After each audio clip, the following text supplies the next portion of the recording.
नमस्कार, मेरे बगीचे की सैर में आपका स्वागत है।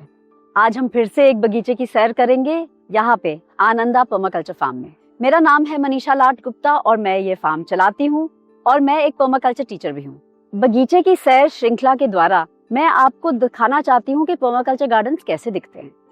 इधर हम कैसे चीजें उगाते हैं, कैसे स्टैकिंग करते हैं, कैसे बेड्स बनाते हैं, इससे आपको थोड़ा सा फील आएगा, क्योंकि बाकी जो टेक्निकल वीडियोस हैं वो तो आप मेरे चैनल पे शायद देख चुके हैं। तो आज हम फिर से हैं वाईफाई गार्डन में, पर ये जो वाईफाई गार्डन है ये बड़े वाले वाईफाई गार्डन से थोड़ा छोटा है और इसमें केवल 2 क्यारियां हैं और ये बिल्कुल हमारे तालाब के तट पे बना हुआ है।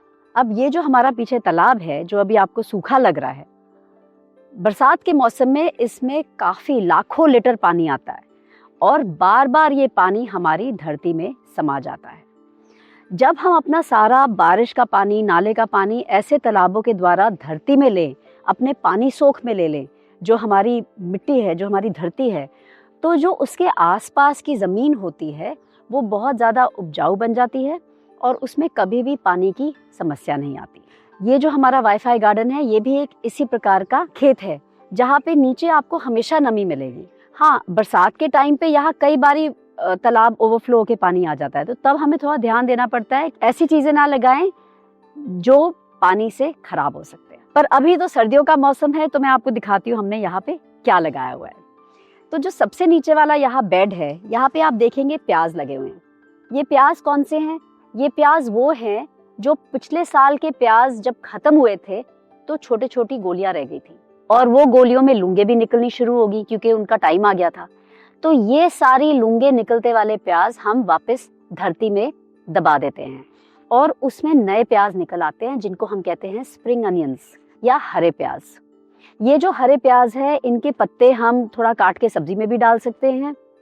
इनको हम मंडी भी ले जाते हैं, वहाँ भी काफ़ी सारे लोग इनको पसंद करते हैं क्योंकि सलाद में खाने के लिए अच्छे होते हैं। और इस प्रकार आपको कभी भी बाजार से प्याज लेने की ज़रूरत नहीं पड़ेगी क्योंकि जो आपके पिछले साल के प्याज हैं वो चल जाते हैं सितंबर अक्टूबर तक और तब आप गोलियां दबा देंगे, उनमें एकदम से पत्ते निकल आएंगे और एक नया प्याज बनना शुरू हो जाएगा जिसको आप हरा निकाल के अपनी सब्जी, कुकिंग और सैलड्स में इस्तेमाल कर सकते हैं। और बाईं तरफ आपको दिखेगी गोभी, और जो गोभी है आप एक चीज़ बार बार देखिए कि इन बेड्स पे हमने कितनी बढ़िया मल्चिंग की हुई है। मल्चिंग सबसे ज्यादा आवश्यक चीज है अगर आप अच्छी सब्जियां तो उगाना ही चाहें पर आप अपनी मिट्टी का सुधार करना चाहें और अपनी मिट्टी का आप कार्बन कंटेंट और जनरल फर्टिलिटी बढ़ाना चाहें।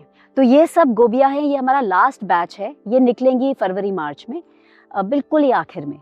पर इन सब जगह हमने गोभी लगाई हुई है। चलिए आगे देखते हैं क्या लगा हुआ है। अब फिर से अगर आप इस वाईफाई गार्डन का शेप देखेंगे और ये हमने कैसे बनाया है, इसलिए ये ऐसे बना है क्योंकि ढलान इस तरफ को है तालाब की तरफ। जब बारिश का पानी चलता है तो ऐसे चलता है और जो सारे बेड हैं हमारे ये उससे परपेंडिकुलर में बने हुए हैं, तो जब पानी आता है ये बेड को भर देता है। इस तरह से जो बेड है वो एक ही स्तर पे होने से कहीं भी पानी इकट्ठा नहीं होता, पानी एकदम अच्छे से इवनली पूरे बेड में जाता है। तो ये हमारा मोटिव रहता है जब भी हम बेड बनाएं। और हाँ, बीच में जो रास्ते छोड़े हैं आप उसके बारे में भी सोच रहे होंगे क्योंकि आपको लगेगा अरे ये तो इतना वेस्ट कर दी इन्होंने, जमीन इतने जगह छोड़ दिया इन्होंने रास्तों के लिए। पर रास्ते बनाने का फायदा ये होता है कि एक तो हम हाथ गाड़ी का बहुत इस्तेमाल करते हैं और हमारी पूरी हाथ गाड़ियां इन्हीं सड़कों पे, इन्हीं रास्तों में चलती है। और दूसरी चीज कि जो हमारा बेड है हम इस पे कभी भी अपना भार नहीं डालते, हम इन्हीं रास्तों में बैठकर इन बेड्स पे काम करते हैं। तो ये जो हमारी मिट्टी होती है ये हमेशा सॉफ्ट, हमेशा देखिए फूली हुई और कितनी खुशबूदार, महकती हुई बढ़िया रहती है क्योंकि ये कॉम्पैक्शन नहीं होती इसमें, कभी भी इस पे हम बैठ के हम इसको कॉम्पैक्ट नहीं कर रहे। तो ये कारण है कि हम इतने रास्ते छोड़ते हैं अपने गार्डन्स में और अपने बेड्स के बीच में। अब यहाँ आपको दिखेगा ब्रोकली, फूल गोभी और पत्ता गोभी, ये 3 चीजें ही यहाँ पे लगी है। पर यहाँ पे आपको पेड़ भी दिखेंगे, जैसे ये क्यूनू का पेड़। देखिए अपनी सब्जियों में पेड़ जोड़ना बहुत ही एक अच्छी टेक्निक है क्योंकि इससे आपको 2 फसलें मिल जाती हैं। आप अपनी सब्जियों का तो ध्यान रख ही रहे हैं और उन बेड्स का भी ध्यान रख रहे हैं, वहाँ खाद डाल रहे हैं, पानी डाल रहे हैं। उसी खाद और पानी से हमारे फल के पेड़ों की भी देखभाल हो जाती है।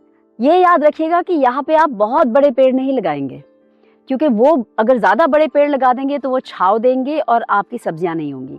पर ऐसे छोटे छोटे पेड़ जैसे कीनू हो गया, जैसे आड़ू हो गया, ये सारे अच्छे पेड़ हैं जो आप अपने वेजिटेबल गार्डन में जोड़ सकते हैं।